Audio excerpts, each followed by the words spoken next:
لإمام عمر يعني برسي استقامة شيء ما الاستقامة؟ قال أن تثبت على دينك يا على الطريق ولا تراوغ روغان الثعالب. المبريتيا لويك لسر دينك وجيجير بي مراوغانك يوكو الريوي آساد دي مش نظرك أخوالي خوش بابيكم دي مش حرامك أخوالي خوش بابيكم في الله خومك أمانة تعوانا أمانة راتك يشن بو قرستر لأخويان بتايبة دقر تعوانا كان قورة بي المعاصي بريد الكفر تاوانا قورة كان بريد بو كفر بريد كان برو كفر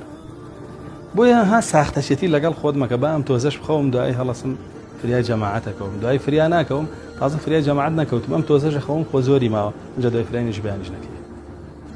ساختشتي لقال خومك استقامة أوي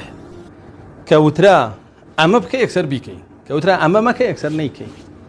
أو استقامة إمام عمر زور جامبيا مع الناس أبو ذر غفارية فرميها هاتم ولاي رسول الله صلى الله عليه وسلم وتم